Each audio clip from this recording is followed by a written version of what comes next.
If you're coming to this video because you're in a process of grief, if you've recently lost someone that you love and you're feeling in the pits of despair, then this video may help you. I feel for you. I understand your feelings. You feel distraught, and we're going to talk about those feelings in this video, but I'm not going to promise that I can magic that all away. I'm not going to promise that I can fix all your problems. I'm not going to ask you for anything other than to offer this that you can explore, to help understand, and hopefully feel some solace in. The best thing you can do is talk to somebody you love, a stranger like the Samaritans. For the video, I'll whack up the Samaritans, and other resources are in the description below. It's best you talk to somebody when you feel these things. This video is going to help, but I can't magic it all better. What we will discover through looking at the grief cycle is that in time you may find a way to deal with your feelings. You probably will find a way to deal with your feelings, and hopefully it can be a healthy and constructive process. At the moment, it's just going to sound like words, because when you're at that heartbreak grief moment, when you're in that crisis, I can't come through the screen and fix it for you. But we've got time together to talk through something that might help, and that's what I can offer. Okay, I think it's important I said that at the start of this process. I'm going to edit that to the start of the video, and I hope that if someone does engage with this content at a point of crisis, that it in some way helps. Hi, you're with Scott. This is True Binaural and ASMR, my channel. It's midnight. It's always midnight. This is your right ear and your left ear, because I'm just using a little mono mic. Tonight we're going to look at the 5 stages of grief. The 5 stages of grief from the Kubler Ross grief cycle. This is an interesting article because it not only talks about this Kubler Ross grief cycle and talks us through these different stages, but it also talks about the idea of the grief cycle itself and why it might not be cyclical in this way. It might not be a straight line, linear. It might be more abstract than that. So we'll look into that today. I recently lost someone. Recently lost 2 people. It's been heavy. My nan died on Boxing Day, which was sad. And my friend died in January, which was also sad. So I've suffered direct grief from the loss of loved people in my life in the last weeks and months. But I thought it was important that we didn't just talk about grief in the context of somebody has died. So I want to talk this grief cycle thing through from 3 perspectives today. You see, you can grieve and feel grief for the loss of many things. It could be a loved one. It could be someone still alive but they've left you. It could be that you grieve for a relationship. It could be you grieve for your childhood. You know, there are many things that you can feel grief about. So I'd like to talk this through. I said 3, didn't I? One was the death of a loved one. Another is the breakdown of a relationship. I thought we should talk about that. And I think the third one would be a loved person leaving, like a parent divorcing. Maybe it happened to me that my father left the family. You know, maybe something like that. And we can hopefully, trying to keep this calm demeanour so it's better for True Binaural. I was going to say I think it's something that we can hopefully all identify with, but I don't hope that you all identify with grief. I don't hope that for you. I understand that it's inevitable that we will all encounter grief. So I hope this video, this content, can give you some tools or a thought process to help.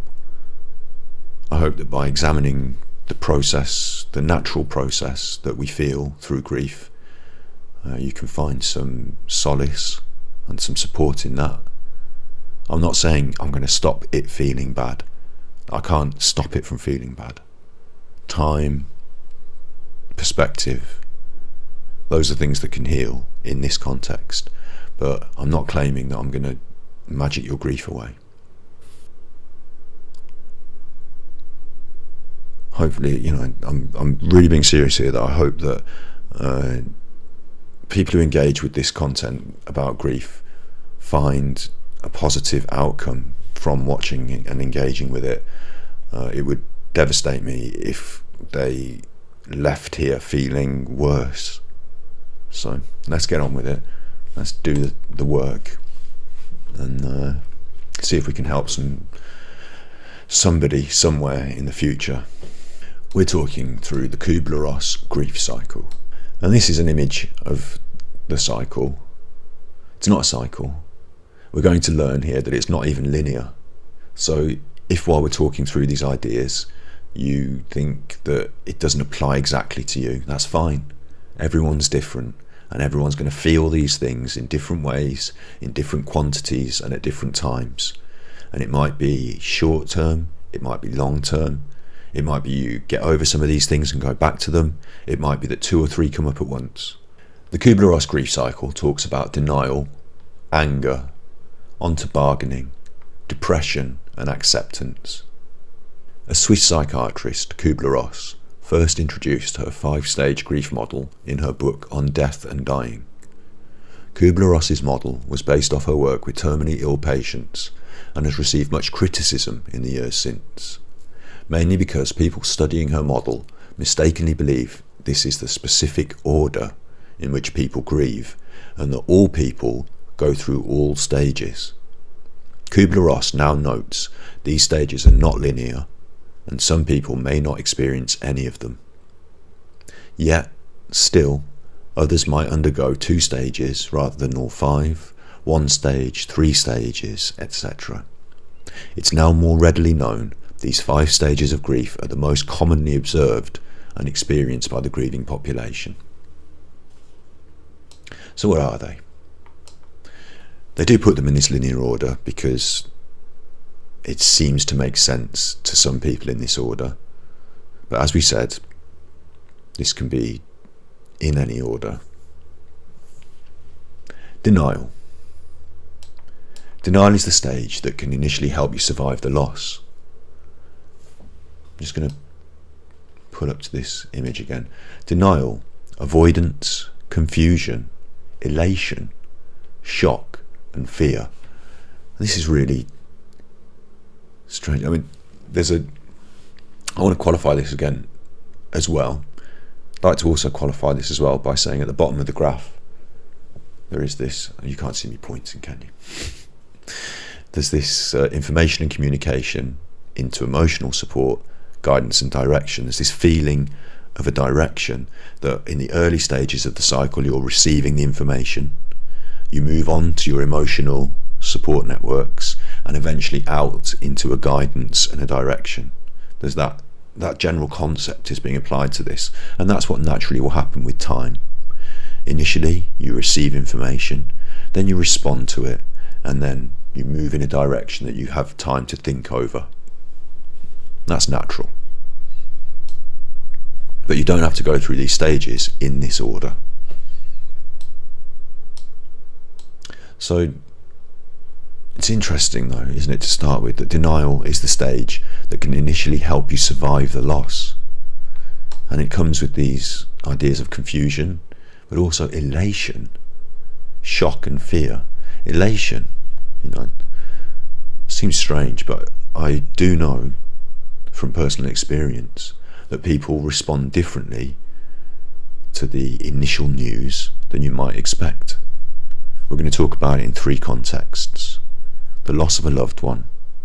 When you hear that news, it might be from the hospital or another loved one. At first it might not seem real, and you might feel guilty that you don't feel sad enough, or that you're not not depressed and devastated as you should be, or you think you should be. It might be that you're in shock, and it might be that that shock causes other feelings. It might be a relief or a release from years of difficult nursing. It might be there are other feelings that come with the announcement of the death that you didn't expect to have, and that's not wrong, and it doesn't make you a bad person. In this early stage of denial, you can be confused, you can feel things you didn't expect to feel, and it might not be how you feel in the longer term. It's suggested here that this denial can help you survive that early shock. You might think life makes no sense, has no meaning, and is too overwhelming. You start to deny the news and in effect go numb. It's common in this stage to wonder how life will go on in this different state. You're in a state of shock because life as you once knew it has changed in an instant. If you were diagnosed with a deadly disease, you might believe the news is incorrect. A mistake must have occurred somewhere in the lab. They mixed your blood work up with someone else. If you receive news of the death of a loved one, perhaps you cling to a false hope that they identified the wrong person. In the denial stage, you're not living in actual reality, rather you're living in a preferable reality. Interestingly, it's shock and denial that helps you cope, and it says that it helps you to pace the ongoing feelings. So I want to talk about this in three contexts. The death of a loved one. There are some examples there. Perhaps you cling to a false hope that identified the wrong person. Perhaps you can't believe that they would have even been in that situation. Denial of a loss of a relationship. You might think there's no way that, this can be happening, or they can feel like this. Denial's difficult because it doesn't allow you to let go and move on. And in terms of somebody leaving your life, I suppose denial is harder to engage in if the truth is more physical and material. You might say it's not going to affect me though. My parents are still going to see me and I'm still going to see my parents. You might deny that you feel sad about it. You might deny many things, mightn't you? It's denial. That's the first of this cycle that's not a cycle, that can come up at any way and any time. Next is anger. Once you start to live in actual reality again, and not in preferable reality, anger might start to set in. This is a common stage to think, why me, and life's not fair. You might look to blame others for the cause of your grief, and may redirect your anger to close friends and family. You find it incomprehensible how something like this could happen to you. If you're strong in faith, you might start to question your beliefs in God. Where is God? Why didn't he protect me? Researchers and mental health professionals agree that this anger is a necessary stage of grief, and they encourage the anger to an extent. It's important to truly feel the anger. It's through that even though you might seem that you're in an endless cycle of anger, it will dissipate. And the more you truly feel it, the more quickly it will dissipate, and the more quickly you'll heal. It's not healthy to suppress your feelings of anger. It's a natural response. I'm finding this quite difficult because I'm telling people out there to get angry and to go and smash something. I'm not telling you to smash something up. Feeling the feeling, recognizing it, talking about it with someone, not being angry at them, you fucking this and that, but saying to someone that you care about and cares for you, I'm feeling angry about this, talking about it. These are ways that you can allow it to dissipate. Feeling anger and acting violently because you are angry are different things. So I really think we should clarify that. In everyday life, we're normally told to control our anger towards situations and toward others. True. When you experience a grief event, you might feel disconnected from reality and that you've no grounding anymore. Your life's shattered and there's nothing solid to hold on to. Think of anger as a strength to bind you to reality. To bind you to reality. Think of anger as a strength to bind you to reality. That's what it says here. You might feel deserted or abandoned during a grief event, that no one's there. You might feel you're alone in the world. You're not. The direction of anger towards something or somebody is what might bridge you back to reality and connect you to people again. It's a thing, it's something to grasp onto, and a natural step in healing. That's really interesting to me. I've never thought that anger should be promoted in that way. It's up here on the list. It includes frustration, irritation, and anxiety. I do understand that anger can be harnessed to fuel you, to be more, to do more, to fight for the things you believe in, to fight for the things that are right. Certainly, when loved ones die, you can feel angry. What if this, had been done differently? Sometimes people feel angry at themselves for not doing enough, or they might feel angry at the person who died, even and it might make you feel sad that you feel these feelings. Why have they left me? It's natural. It's all natural. It suggests here that you might feel angry against God, who, if you believe in God, is not someone that you naturally should feel angry towards. And that might give you conflicting feelings. The thing that you maybe take solace in is something that you're questioning and feeling angry about.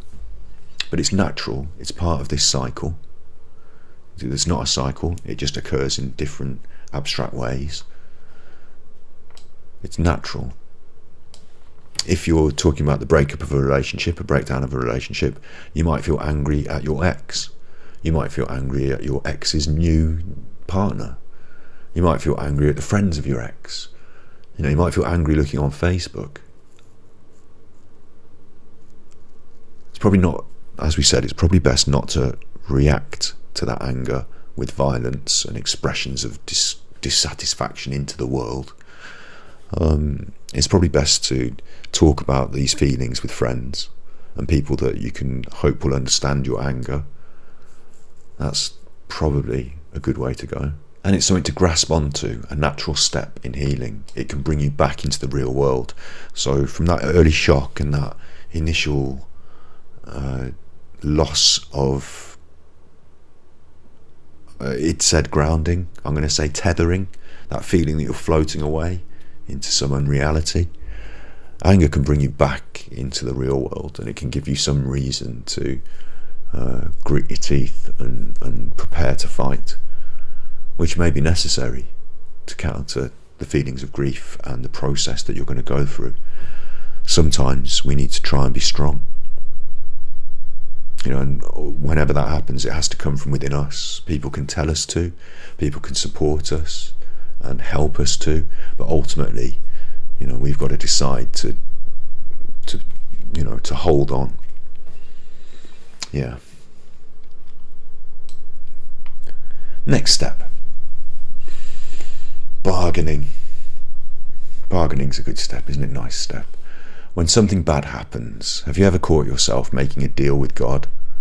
Please, God, if you do this, I'll do that. If you can heal my husband, I'll be the best wife I can. And I'll never complain again about the thing. This is bargaining. In a way, this stage is false hope. You might falsely make yourself believe that you can avoid the grief through a type of negotiation. You're so desperate to get your life back to how it was before the grief event, you're willing to make a major change in an attempt towards normality. If you change this, I'll change that. It's interesting, that is, you're willing to make a change if you're in the process of bargaining. That's a lovely concept to think about, isn't it? You might think bargaining is just if I could do this, then I could change that. And you can't change some things. So maybe bargaining is just useless, but it's not, because it recognises that you in your life can make a change and that you want to make a change. So that's an important step. Guilt is a common wingman of bargaining. Nice to have some sexism in there. Guilt is a common companion of bargaining. This is when you endure the endless what-if statements. And if we're talking about grief, I'm sure you recognise these. What if I'd left the house 5 minutes sooner? What if I'd encouraged him to go to the doctor 6 months ago? The bargaining, yeah. And the guilt that associates it. What if I had done something else? What if I had done this or that?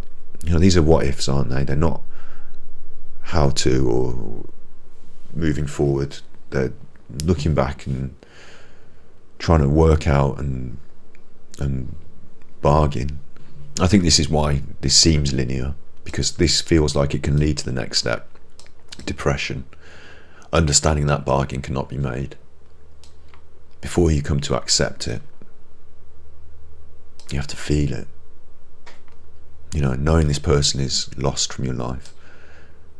Should we just quickly go through bargaining with the other forms?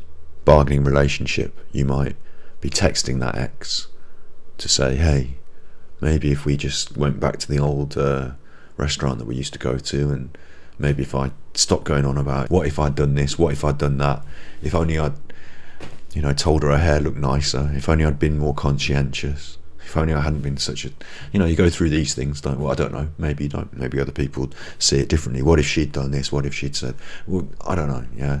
But bargaining at the end of a relationship seems like a really common factor. And the difficulty with it is you can bargain with the other person. You can text them and say, maybe we could try this. What if we did that? And it might be that you're bargaining in your own mind to try and save yourself from the grief of the loss. But really, maybe, it's part of the loss. Bargaining with a parent to try and, certainly young children who don't understand the adult nature of the feelings that are taking place during a divorce, might just simply bargain with an adult leaving the family. Please, what if I did this? Maybe, they might not have left. And that's really sad as well, because it's not something that can be answered in the psyche of the young person until later in life. But it's not something you've done. It's not something that you could what if your way around. It's not your fault. That's something that's important to understand.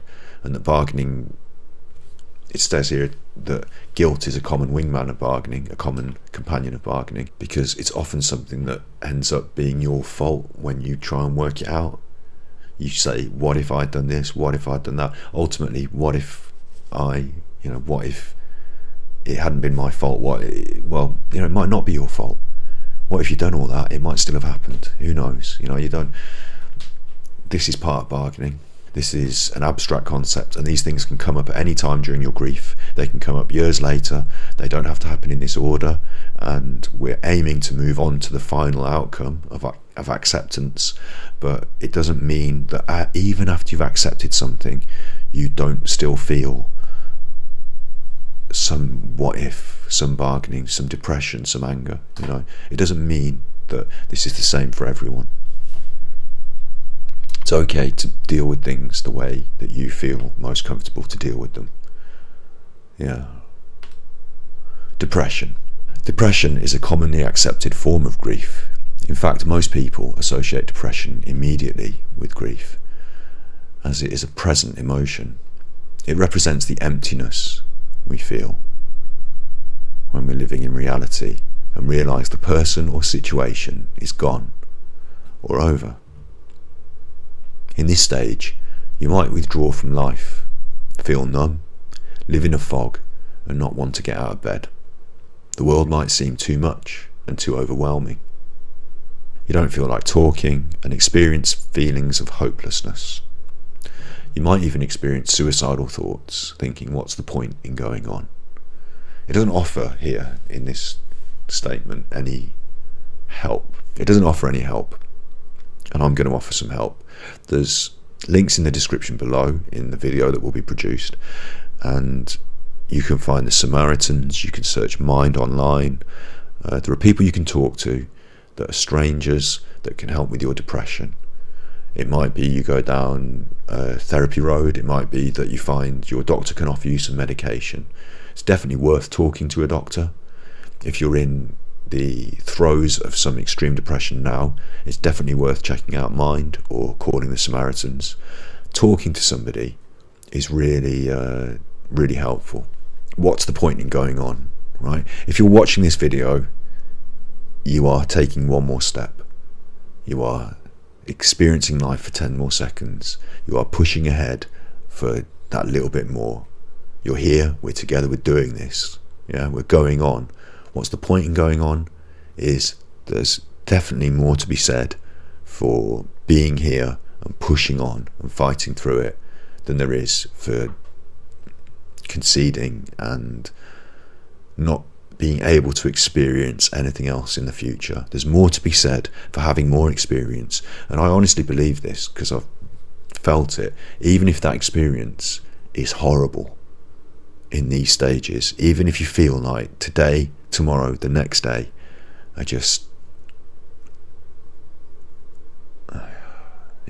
bad, you're not going to be able to feel anything good unless you push through them. Even if it's bad, it's better than nothing. And it provides the opportunity for hope, because time will pass, things will pass, everything will pass eventually, and we're just going to ride this through together. 10 more seconds. If you've been listening to that, you've been listening to it for a minute, so you can do a minute, you can do 10 seconds. Together we can do 20, we can do 20 minutes, we can do an hour. And if you can just do an hour, if you can just fight that, if you can fill the unforgiving minute with 60 seconds worth of distance run, if you can hold on, I'm doing these lines in the wrong order, but if you can hold on if you can force your heart and nerve and sinew to serve your turn long after they're gone, when there's nothing else inside you except the will that says hold on,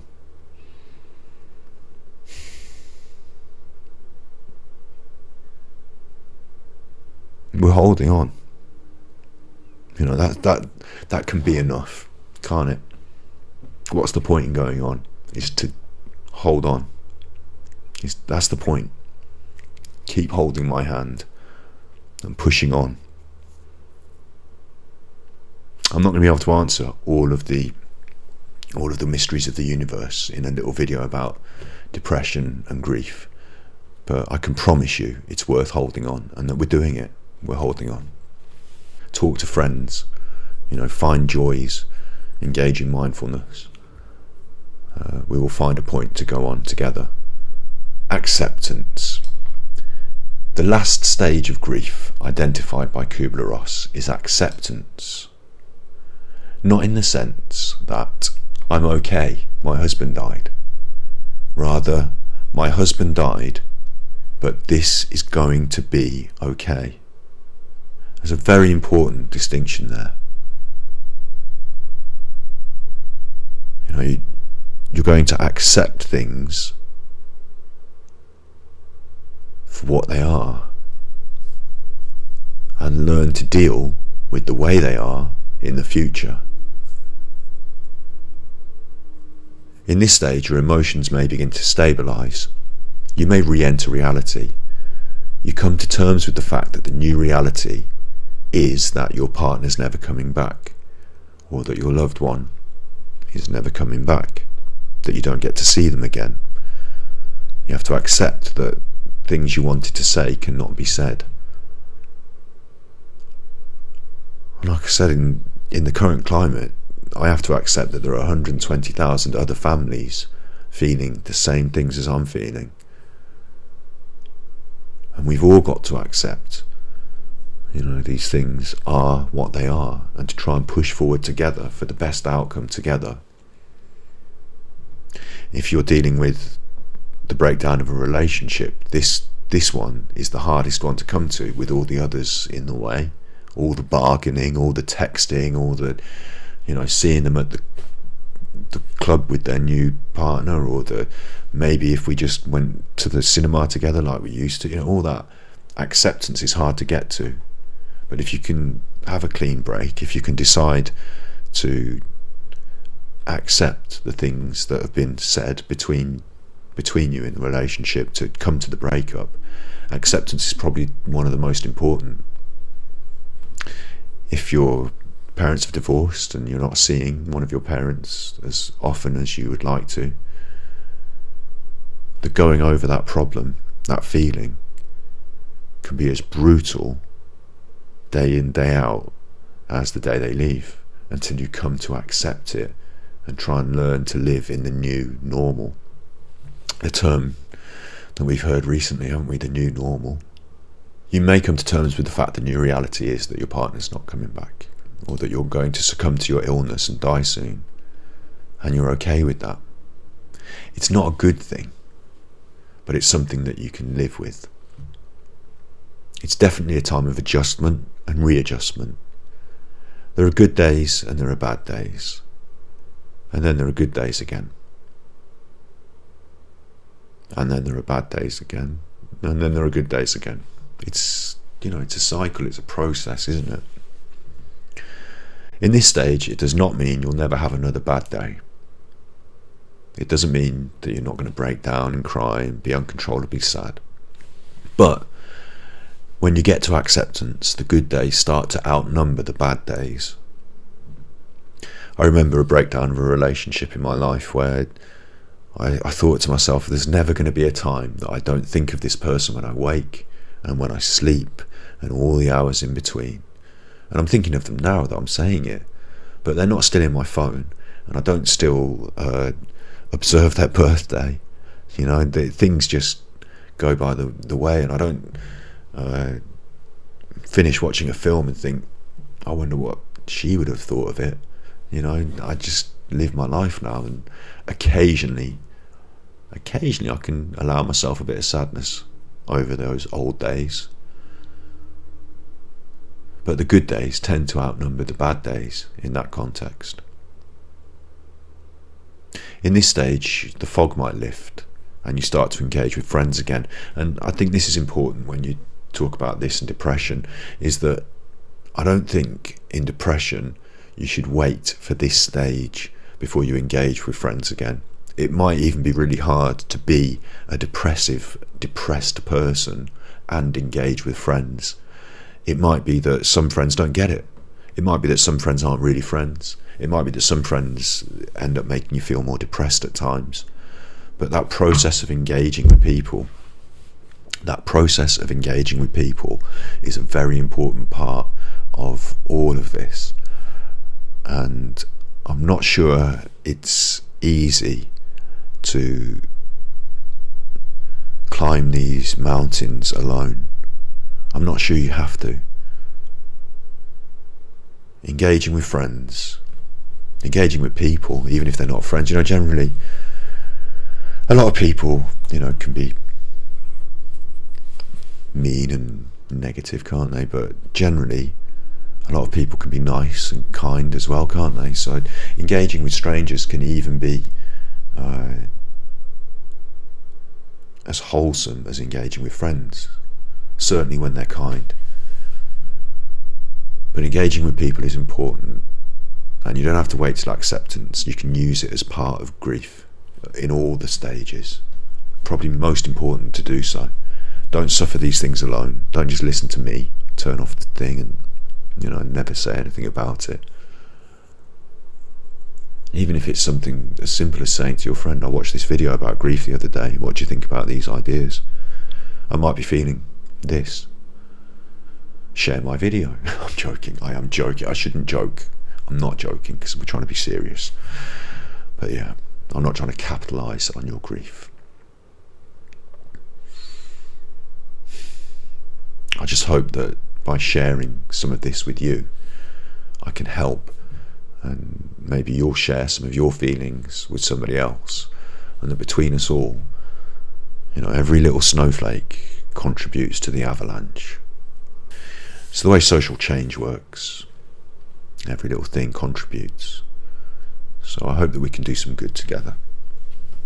Your grief symptoms may present themselves physically, socially, or spiritually, and some of the most common symptoms of grief are presented below.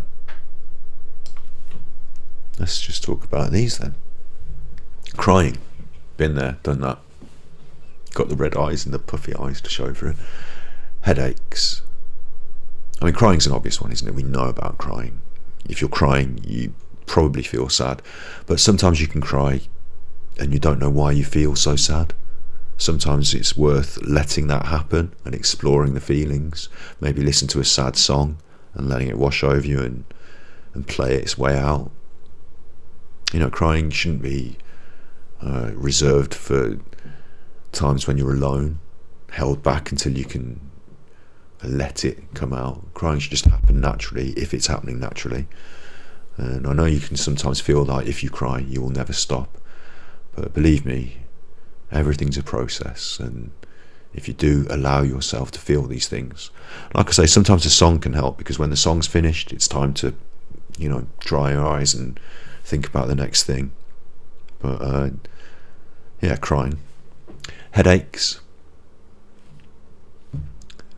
Headaches can be a symptom of grief. Difficulty sleeping, certainly, especially when you're thinking about all these things. Go and check out my videos on my ASMR channel that help you sleep. Please, if I could just do this without making jokes. Questioning the purpose of life. Questioning your spiritual beliefs. Feelings of detachment. Isolation from friends and family. That's a tough one. That is a tough one, because it's isolation. It's the opposite of that that's going to help you to come through this. Abnormal behaviour, worry, anxiety, frustration, guilt, fatigue, being tired, anger, a loss of appetite, aches and pains and stress. And our last video we talked about stress through the context of exams. There's that thought triangle that we talked about in the video before. I say video, upload, stream, the last episode. These things that cause you physical symptoms can then cause you to feel differently and to think differently, and those things can cause you to feel and think. That it's a triangle, it works, interplays. So these things are going to affect the way you think and the way you feel, probably in a negative way. So it's helpful to recognise if you're feeling any of these things that are listed, that they may be because of the grief, a part of the grief, a natural process, and to try and to do things that are going to help you to combat these feelings. Eating well is impossible when you're grieving. It's impossible, isn't it? You don't want to eat, but even if it's just like half a bite of a chocolate bar and a vegan nut bar or something little attempts, pushing in the right direction. Treatment of grief. The prescription this is important now, isn't it? The treatment, how are we going to get through this? We've talked about it. We're going to talk to people. We're going to hold on to the things that we hold most dear, and holding on is going to help us to hold on for another 5 minutes, 10 minutes. We're going to get through to the next thing. We're going to start to see time in shorter but then longer sections the next day, the next week. We're going to accept that everything's a process and that our place in the process is transient. We're going to look at things differently in time. We're going to try and be good to ourselves. We're going to try and heal. We're going to try and stay healthy. We're going to talk to friends. We're going to talk to family. We're going to talk to people and attempt to engage in positive actions in the world. I didn't say much about that, but I also think that's important. You might feel bad in yourself, but if you can try and help someone else, that process might help you to heal. Doing good things in the world is better than doing nothing or taking yourself out of it completely. And even if you're feeling bad, and even if it's hard, the process of trying to do it is valuable. It's valuable. So you go and you get that done. I'm laughing. I shouldn't be laughing. Doing it again. Can't help it.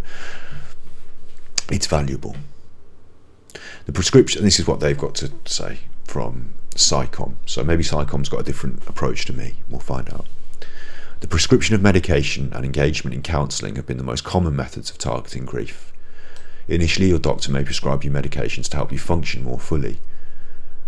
Some doctors choose not to prescribe medications because they're doing you a disservice in the grieving process. That means that if you don't truly experience the grief, then maybe you can't deal with it. We've all got different ideas and opinions. I'm not going to tell you whether medication is right for you. I'm just going to advise that you talk to a doctor, because it may be that some of these things help you to get through those first early stages that are so difficult, and help you to move through into a place where thinking about grief and your life is more comfortable. That's possible. It's up to the doctor and it's up to you. Okay? Counselling is a more solid approach towards grief. Support groups, individual counselling. It's certainly beneficial, it says here, when grief is creating an obstacle in your daily life, that you have trouble functioning and you need some support to get back on track, that counselling might be right for that. It in no way cures you of your loss. Instead, it provides you with coping strategies to help you deal with your grief in an effective way. The Kubler Ross model is a tried and true, I like that. The Kubler Ross model is a tried and true guideline, but there's no right or wrong way to work through your grief.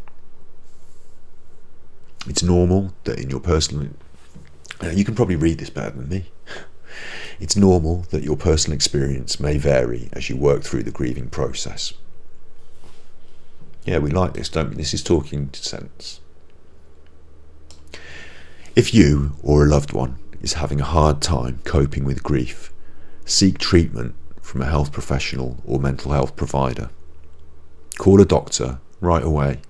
If you're experiencing thoughts of suicide, I'd say call the Samaritans, call somebody. Feelings of detachment for more than 2 weeks, or you experience a sudden change in behaviour, or you believe you're suffering from depression. Easier said than done. Easier said than done. But you're here, you're listening to this, you're thinking about these things. It might be really hard to talk to somebody. It might be that you're not at that crisis edge,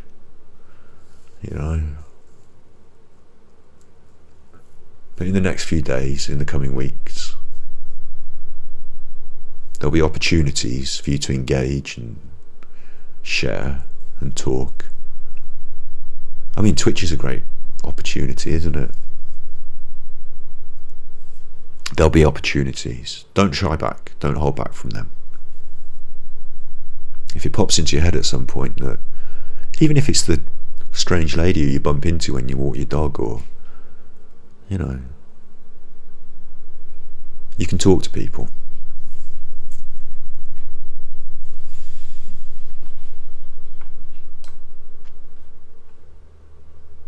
So now I'm going to just sign off for the true binaural video.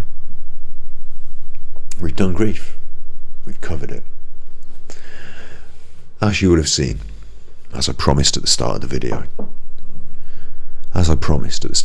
this has not fixed your grief. This has not made the world better in immeasurable ways. But hopefully it's offered you a start point, something to think about and move on from. Hopefully you feel that some of the feelings you have are not alien, they're not wrong.